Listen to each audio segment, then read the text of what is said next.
What's up YouTube, and welcome back to the Anabolic Outpost, and welcome back to another recipe tutorial where I will be showing off my single serving microwave protein mug cake. I've tried several mug cake recipes throughout the years, and I even have a couple that I've uploaded on my channel in the past. I'm constantly trying to improve on my recipe, and this one in particular is the one I have found myself going with the most. Obviously because it tastes great, but my favorite aspect is the versatility.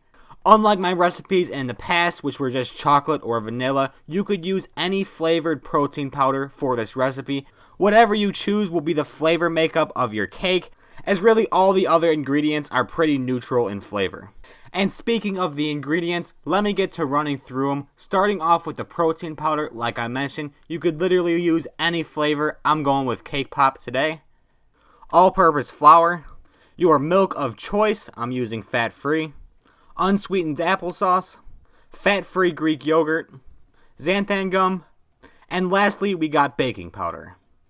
Like any great mug cake, the process for making this is pretty simple. Go ahead and whip out your digital scale with your microwave safe bowl and get to measuring, starting off with the protein powder, measuring that out at a full scoop of 32 grams.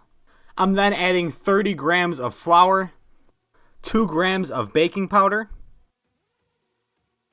For the xanthan gum, I'm adding a half gram, but I won't even pay attention to your scale since it's such a minimal amount. Just add a little pinch. Try not to go overboard with this stuff. A little goes a long way. Up next is the Greek yogurt, measured out at 40 grams, and this is something I never used to add to my mug cakes really, or really in my recipes in general when it came to dough.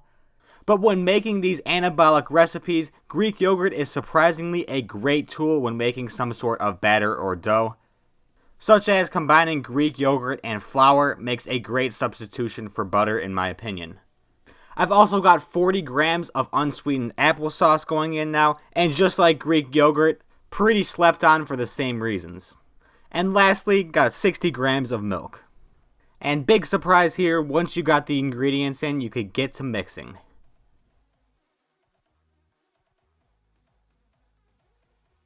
And like any great cake batter, this is what it should be looking like once you're close to done mixing. Overall though, it should be pretty thick, which is a good sign. And before we microwave it, just be sure to scrape the excess batter off the sides as you are mixing, and also flatten the surface. Once it looks similar to mine though, you could go ahead and microwave it for 90 seconds.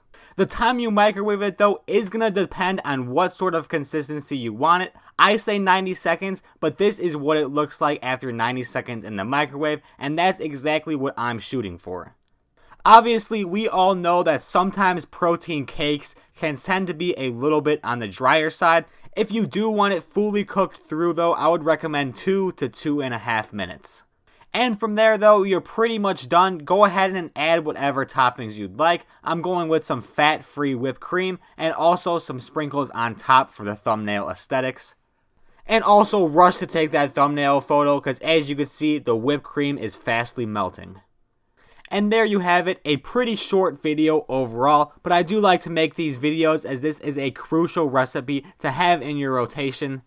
With this recipe, you could constantly be switching up the flavor, so you could never truly get sick of it.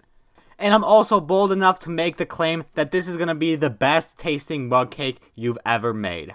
And while I'm confident you're going to like this recipe, I'm also confident you will like these macros. For the entire cake, it has 31 grams of protein with 37 grams of carbs and only 1 single gram of fat for a total of 290 calories. You can't tell me that you can't fit those macros into your diet. For me, it's just a great dessert to have as the last thing before you go to bed or when I don't want to make a full-on recipe. That will do it for today's video. If you did have any questions on how to make this or were confused at any of the steps along the process, leave a comment down below and I will get back to you as soon as possible. Otherwise, if you found this helpful today, leave a like and subscribe if you haven't already. Thank you for watching, and I will see you in the next video.